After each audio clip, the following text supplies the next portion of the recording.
सभी को नमस्कार। मैं Rajesh Lakhira, assistant professor chemistry, government college. आज अपना टॉपिक है एफ ब्लॉक के तत्वों में चुंबकीय गुण।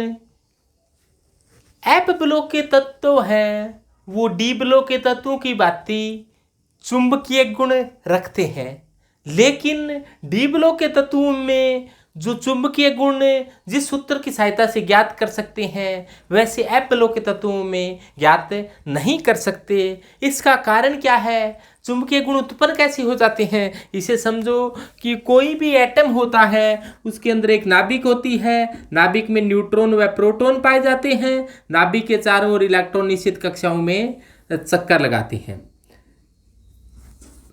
कक्षाएं काफी हो सकती है, पहली कक्षा, दूसरी कक्षा, तृतीय कक्षा। बहुत से इलेक्ट्रॉन चक्कर लगाते हैं। एक इलेक्ट्रॉन की बात करते हैं। इलेक्ट्रॉन है वो नाभिक के चारों ओर घूमता है, यानी कि नाभिक के चारों ओर घूमता है, जिसके कारण एक धारा बहती है, यानी कि एक अल्प धारा आई बहती है इस इलेक्ट्रॉन के कारण, क्योंकि इलेक्ट्रॉन पर चार्ज है। और धारा में क्या होते हैं? आवेश प्रवाह की दर को ही धारा कहा जाता है। और प्रवाहित होने वाले इलेक्ट्रॉन ही होती हैं, तो इलेक्ट्रॉन है वो ऐसे गति कर रहा है, इसका मतलब एक धारा बह रही है। और धारा की दिशा इलेक्ट्रॉन की दिशा के विपरीत होता है, जिसे आप मैक्सवेल के सिद्धांत के द्वारा व्याख्या करते हैं। इस गति के कारण एक चुंबकीय क्षेत्र उत्पन्न हो जाता है और एक चुंबकीय आघूर्ण उत्पन्न हो जाता है, क्योंकि ओरस्टेड नाम के एक वैज्ञानिक ने बताया था कि कोई भी जहां भी धारा बहती है, तो जहां धारा बहती है उसके चारों तरफ एक चुंबकीय क्षेत्र उत्पन्न जरूर होता है। इसके अलावा इलेक्ट्रॉन अपनी अक्ष पर भी घूमता रहता है। ये इलेक्ट्रॉन है वो अपनी अक्ष पर स्पिन मोशन करता है, जिसके कारण भी एक चुंबकीय क्षेत्र उत्पन्न हो जाता है। तो और एक चुंबकीय आघूर्ण उत्पन्न हो जाता है, जिसे अपने स्पिन मोशन के कारण चुंबकीय आघूर्ण है। इसीलिए इसके पैर में म्यू एस लगा दिया। इसका मतलब ये स्पिन है। स्पिन मोशन के कारण चुंबकीय आघूर्ण उत्पन्न होता है। उसकी गणना स्पिन ओनली फॉर्मूला, चक्रण मात्र सूत्र की सहायता से की जा सकता है। और चक्रण मात्र सूत्र क्या होता है? म्यू बराबर n+2 का अंडरूट। बोहर मैग्नेटॉन में इसके मान होते हैं। n यहाँ पर क्या है? n यहाँ पर नंबर ऑफ अनपेयर इलेक्ट्रॉन है। नंबर ऑफ अनपेयर इलेक्ट्रॉन है,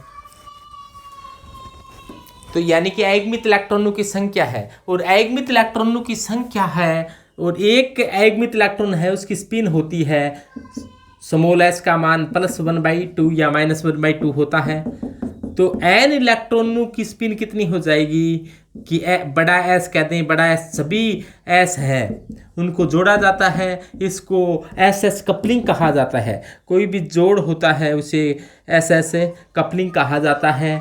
यानी कि पहले इलेक्ट्रॉन की स्पिन मान लो +1/2, दूसरे की +1/2, तीसरे की +1/2, चौथे की +1/2 है। जितनी भी है इन सभी को जोड़ दिया जाए तो जो बड़ा S आता है, यानी कि एक इलेक्ट्रॉन की स्पिन 1/2 होती है, दूसरे की भी 1/2, तीसरे की भी 1/2।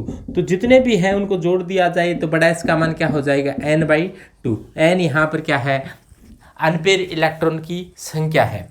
2 को इधर ले जाओ तो n की जगह आप क्या लिख सकते हो? हमेशा 2s कह सकते हैं। n लिख दो से 2s लिख दो। ये सूत्र जो स्पिन ओनली फॉर्मूला है, म्यू एस बराबर क्या होता है? n+2 का अंडरूट। बोहर मैग्नेटॉन में होता है। और म्यू एस की जगह क्या n की जगह क्या लिख दें अपने? 2s + 2 का अंडरूट बोहर मैग्नेटॉन में लिख दे। तो इसे कहा जाता है स्पिन ओनली फॉर्मूला, चक्रण मात्र सूत्र। 2 को बाहर निकाल लो आप, तो म्यू एस का मान क्या हो जाएगा? 2 को बाहर निकालो, 2 पहले से है, 2 4 हो जाएगा। 4s S यहाँ से 2 बाहर आ गया, यहाँ से बाहर आ गया, तो यहाँ पर क्या बचेगा? S। तो ये आ जाएगा म्यू एस का मान 4s S+1। यानी कि यहाँ से ये स्पिन मोशन के कारण चुंबकीय आघूर्ण आया है, यानी कि इसमें सभी प्रकार की मोशन को शामिल नहीं किया गया है, केवल स्पिन मोशन को शामिल किया गया है। तो इसीलिए इस सूत्र को स्पिन ओनली फॉर्मूला कहा जाता है। ये सभी सूत्र हैं वो कौन से सूत्र हैं? इनका नाम दिया गया है स्पिन ओनली फॉर्मूला, यानी कि ये चक्रण मात्र सूत्र है, चक्रण मात्र सूत्र है। तो चक्रण मात्र सूत्र की सहायता से चुंबकीय आघूर्ण ज्ञात किया जा सकता है। डी ब्लॉक के तत्वों में तो चक्रण मात्र सूत्र से जो चुंबकीय आघूर्ण ज्ञात किया जाता है वो वैसा ही आता है जो, यानी कि टोटल चुंबकीय आघूर्ण की इक्वल आता है, यानी कि स्पिन गति का डी ब्लॉक में तो स्पिन गति का ही योगदान होता है। लेकिन यहां पर अपने एफ ब्लॉक के तत्व में जो यहां से जो चुंबकीय आघूर्ण ज्ञात किया जाता है वो कुल चुंबकीय आघूर्ण के इक्वल नहीं आता है, यानी कि अपने ऐसे कहते हैं म्यू टोटल है वो mu S plus mu L, यानी कि जो कक्षीय गति है, इस प्रकार से इलेक्ट्रॉन नाभिक के चारों ओर गति करता है, उसका जो उत्पन्न चुंबकीय आघूर्ण होता है वो उसको नगण्य नहीं माना जा सकता। डी ब्लॉक में तो ये इसको नगण्य माना जा सकता है, तो जो म्यू एस आता है वो ही म्यू टोटल होता है, लेकिन एफ ब्लॉक में इसको नगण्य नहीं माना जा सकता है। तो इसका मान क्या होता है, इसका फिर नया फॉर्मूला क्या होगा, इसे देखते हैं।